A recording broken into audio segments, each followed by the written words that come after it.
কল্পনা করুন তো, আপনি ঘুম থেকে উঠে তাকালেই জানালার পাশে শুধু সাদা মেঘের সমুদ্র দেখছেন। কোনো রূপকথা নয়। আমি এখন দাঁড়িয়ে আছি বান্দরবানের আলীকদমের মিনিজা ভ্যালিতে। আজকের ব্লগে আমি আপনাদেরকে দেখাবো কিভাবে অল্প বাজেটে মেঘের রাজ্যে হারিয়ে যাওয়া যায়।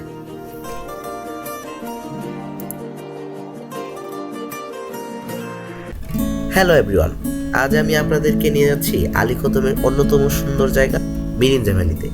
পাহাড়ের চূড়া থেকে মেঘের লুকোচুরি আর ভোরের প্রথম আলো, সব মিলিয়ে আজকের যাত্রাটা হবে জাস্ট অসাম।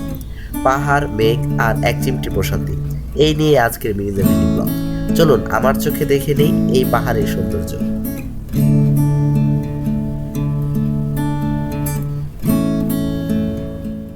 ঢাকা থেকে আলীকদমগামী বাসে উঠে আলীকদমের আগে মিরিঞ্জা বাজারে নেমে তারপর কিছুক্ষণ ট্রেকিং করে বা মোটর সাইকেলে মিরিঞ্জা ভ্যালিতে যাওয়া যায়।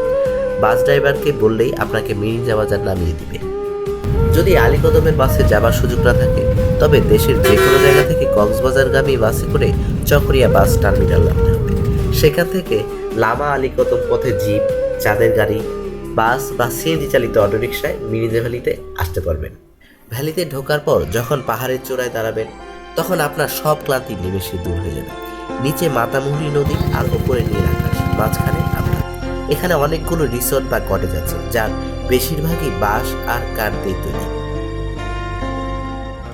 আমরা এবারের ট্রিপে থাকার জন্য বেছে নিয়েছিলাম রয়্যাল হিল রিসোর্ট। মিরিঞ্জা ভ্যালির একদম উঁচুতে অবস্থিত এই রিসোর্টটি থেকে পাহাড়ের ভিউটা জাস্ট অবিশ্বাস্য। তাদের কাঠের কটেজগুলো যেমন আরামদায়ক, তেমনি বারান্দায় বসে মেঘ দেখাটাও এক অনন্য অভিজ্ঞতা। রয়্যাল হিলের কটেজগুলো বেশ ছিমছাম। আমাদের কটেজে বারান্দা থেকে সরাসরি মেঘের আনাগোনা দেখা যাচ্ছিল। সকালে ঘুম ভাঙার পর বিছানায় শুয়েই পাহাড়ের রূপ দেখা যায়। একজন পর্যটকের জন্য এর চেয়ে বড় পাওয়া আর কি হতে পারে।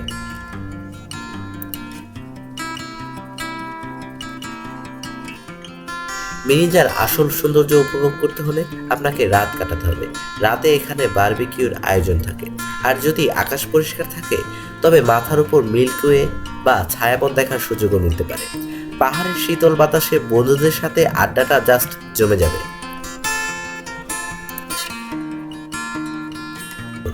মিরিঞ্জা ভ্যালির সবচেয়ে জাদুকরী মুহূর্ত হলো ভোরবেলা। সকাল 6টা বাজতেই চারপাশ ঢেকে যায় সাদা মেঘের চাদরে। মনে হবে আপনি কোনো তুলোর রাজ্যে ভাসছেন। এই দৃশ্য দেখার জন্যই মানুষ বারবার মিরিঞ্জা ভ্যালি ছুটে আসে।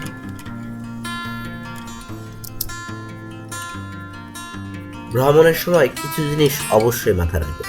পাহাড়ের পরিবেশ নষ্ট করবেন না, যেখানে সেখানে প্লাস্টিক ফেলবেন না, সাথে অবশ্যই পাওয়ার ব্যাংক এবং প্রয়োজনীয় ওষুধ রাখবেন। সত্যি বলতে মিরিঞ্জা ভ্যালির এই রয়্যাল হিল রিসোর্টে কাটানো সময়গুলো আমাকে একটা জিনিস শিখিয়ে দিয়ে গেল। প্রকৃতির কাছে আসলে মানুষের সব জটিলতা কত তুচ্ছ মনে হয়।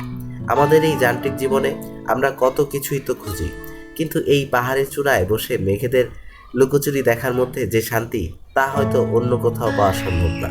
কেমন লাগলো আমাদের মিরিঞ্জা ভ্যালির এই যাত্রা?